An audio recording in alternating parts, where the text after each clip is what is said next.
Transcription number 176, speed 100 words per minute, start. When we analyzed why the coir industry in the country was not further developing, we found that unless we produced better goods for export, there could be no further improvement. This is an industry in which 92% of the products are exported and the domestic consumption by nature of things is of a limited quantity.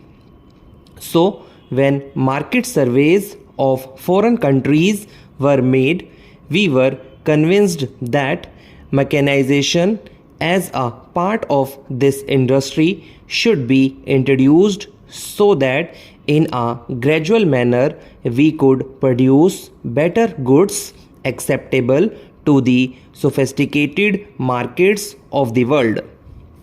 We had a tripartite meeting of all the interests in Kerala, particularly the government of Kerala, the representatives of labor and industry engaged in coir and the central government, and it was felt that gradual mechanization, particularly of the weaving sector and the finishing sector, would gradually assist the further development and progress of this industry.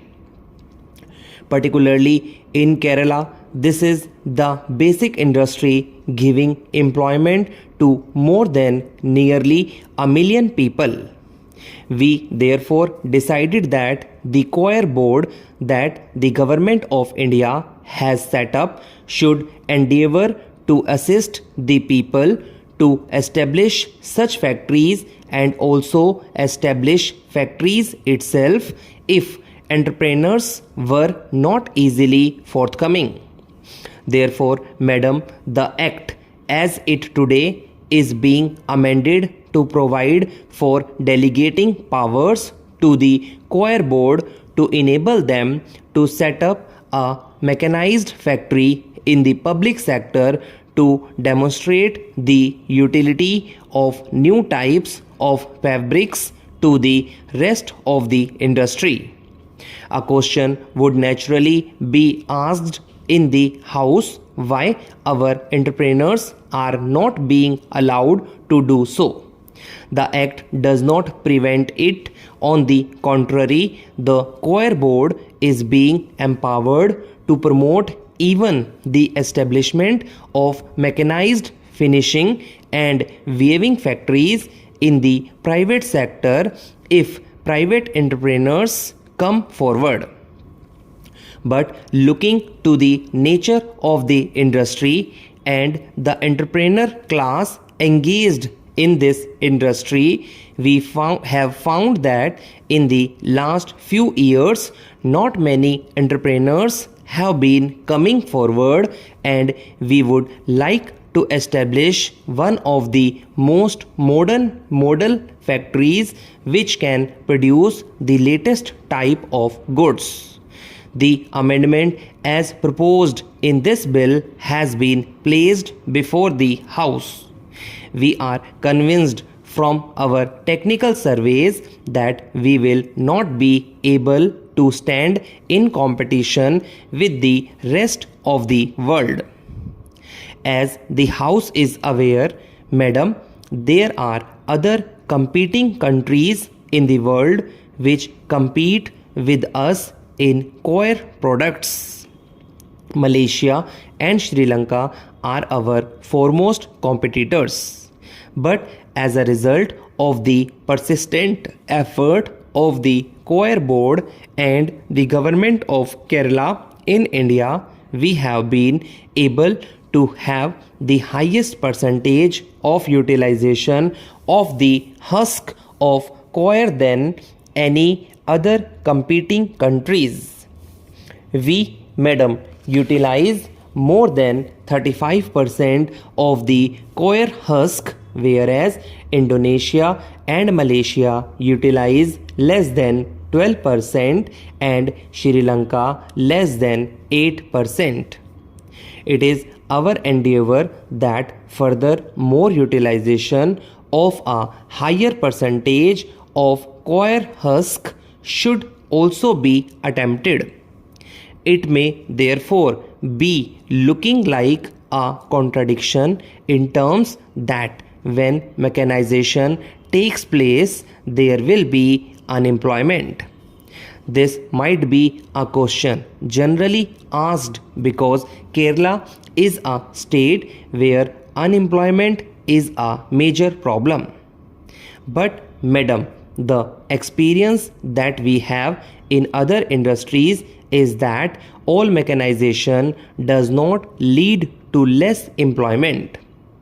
As a matter of fact, if we can produce more goods and sell more goods, the overall employment in this sector might go up rather than go down. Even if it is pure substitution, as we have calculated, not more than 1500 people in also out of the million people, as I mentioned, are likely to be displaced. But our hopes are that not only these 1500 people will not be displaced, but we might be able to provide additional employment as a result of larger and larger utilization of the husk and better production of the goods and larger sales and marketing of these products. That's why we might be able to increase some employment in the long run. Therefore, madam, here we have mentioned that amendment in the bill. Another amendment that has been sought to be provided is that this is a poor industry and so far there was a cess on the coir products which financed the development of coir industry. Madam, the government of India therefore decided to remove the cess forthwith, and only a month back this cess has been abolished and no coir products either for export or for internal market will have to pay that cess of about ₹1 or so any more, which was a burden of this industry. Therefore, the amending bill also provides for a direct grant from the Consolidated Fund of India for all the activities of development that the coir board requires for developing this industry in various parts of India and particularly in the state of Kerala. I want to place before the House the facts in this connection. 2 days before we received the message from Mr. Attlee because of the rumors which started all over the world regarding the possible decision of the UK government. The High Commissioner of Ceylon came to see me on the 14th, that is, as I said, 2 days before we received this message from Mr. Attlee. And he said there were all these rumors about devaluation, and in view of the close currency relations between Ceylon and India, he thought it was necessary that the two countries should act in consultation with each other. I entirely agreed with the view that he put before me, and I told him two things.